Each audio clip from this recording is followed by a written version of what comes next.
I spent the first few early hours of November the 6th covering an announcement of the Canon EOS R6 Mark III. Then, after 4 hours of sleep, I was off on the train for a 52-minute long ride into the big smoke. The weather was cold, so I took the indoor path to the Metro Toronto Convention Centre, where I attended Profusion 2025, a photo and video trade show. Are trade shows a relic of a time before the internet? Did I get any value out of my time? Click subscribe and I'll tell you my experience and what I learned. But please check to see if you're still subscribed, as some viewers have reported being recently unsubscribed by YouTube. I arrived at 10 a.m. and as I came up the escalator, Sony's banner caught my attention, and their booth was strategically located, with photographers huddled together testing their portrait capabilities. I'm not a big portrait photographer myself, but I got into the action. How could I not? Perfect lighting, ranging from around 5700 ambient to 5900 right above the model. The photographer taught us how to light the scene and presented the model, giving us the perfect scene. It's not just about lighting, the scene or the model, but how the hands and arms are positioned. Many other booths also had models to draw in photographers to show off their wares. Canon was in their regular spot in the front row, 2 spots down from Sony. They had all their lenses and camera bodies available. They also had a model showing off their 45mm f1.2 STM, a real bargain at $469. A perfect lens to pair with the Canon EOS R8, their full-frame camera, or even the R50. But it was Simon d'Entremont that caught my attention. He's a wildlife and landscape photographer from Nova Scotia. He gave a presentation on how he lands some of the most beautiful landscapes and wildlife shots, as you can see here. He talked about making our own luck, getting out and shooting more, and focusing on just a single animal instead of multiple animals. And then we can just set up our camera for that animal and, most importantly, scope out the location ahead of time. That will help us understand where the animal will show up, when it will show up, and the path that it generally takes, so we can better position ourselves for shots like these. Yep, there definitely is waiting involved. He also advised us to bring a set of old and worn clothes, as you're going to need to get down in the mud. It's all about getting to their eye level. And framing? Frame the subject to tell a story. And don't worry about perfection. It doesn't have to be lined up perfectly. And for those that can't afford safaris and globe-trotting for the elusive snipe, take uncommon photos of common ones in your own backyard. He also shared the perils of switching from photo to video and back and forth. No matter how fast the camera, it can lead to missed shots because when you least expect something to happen is usually when it happens. And while my photos don't quite look like this, Simon has inspired me to get down in the mud, and his channel explains how to get the same shots. I encourage you to subscribe and watch his content as I do. Profusion isn't just about trade shows, it helps deliver inspiration.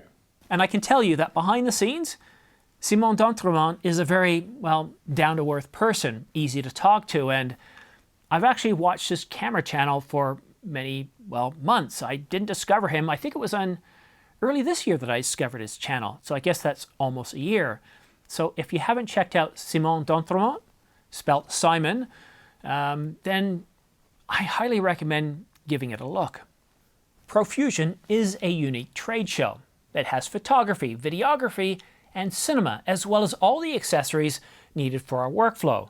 So is Nikon showing off their new Nikon ZR line.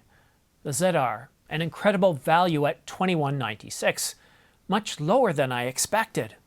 I get a sense that the ZR is priced low, really low, for the single purpose of generating further buzz, which, congratulations Nikon, it's done exactly that. Nikon could easily list this full-frame cinema camera for much more. Think of the ZR as a prologue of what's to come. I've already had a source tell us Nikon will be releasing 4 cinema lenses within the next 6 months at most for Nikon ZR customers. Nikon is focused on cinema and red. We might not see any non-cinema stuff for several months. And aside from Nikon, Fuji was also there, as was OM Systems and Lumix. Blackmagic not only showed off several cinema cameras, but their editing systems. I could have easily have spent an hour there. They certainly know how to create an engaging booth. I finally got around to checking out the DJI booth. No surprises, they sell drones and gimbals. I was tempted to bring the RS4 with me to Profusion, but decided that the extra weight might be too much for my old arthritic body on this cold day. I also left the 50mm at home and instead took the 24-105 f4. I knew that shooting inside, with f4 being the fastest, would be a challenge, but one that I was up for. And considering, I think it did pretty well. And those 8.5 stops of image stabilization gave me enough smooth footage. Don't you agree? So back to my original question. Are trade shows just a waste of time? Can't I just get what I need from, well, browsing the internet? Well, the whole reason for showing you all this B-roll is, well, you should already have that answer now. You should be able to make up your own decision. But for me personally, Profusion gave me something special. A forum to interact with the field that I really enjoy, to engage with manufacturers, to get hands-on with lenses and cameras from all manufacturers under a single roof. It gives me the opportunity to interact with my peers, again, all in one place. And it's a great place to get the best deals of the year. The R50, it was $250 off, as was the R10. But my son, well, he wasn't interested in the new gear. In his view, DSLRs certainly aren't dead. Look at him, right there in the thick of it with the pros and their A9 Mark IIIs. Isn't this how we all got started? By picking up a camera and taking our first shot, not realizing what we were up against, throwing ourselves right into it. No, I spent 7 hours there, and when I was done, it felt like I'd only spent an hour there. There was so much I wanted to do, and didn't get a chance to check out every booth that I wanted to. But if I ever attend Profusion and feel bored and like I'm wasting my time, then I know it's time to hang up my cameras. My only regret is that I didn't attend both days. If you're within an 8-hour drive, I recommend checking it out next year. Admission is free, and the Metro Toronto Convention Centre is strategically located. Thanks for watching, and we'll see you in the next one.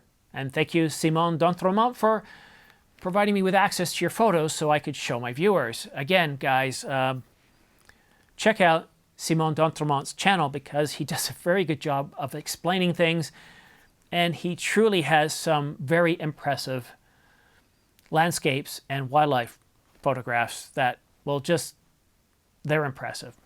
Thank you so much for watching. Cheers, bye-bye, and enjoy the rest of your week.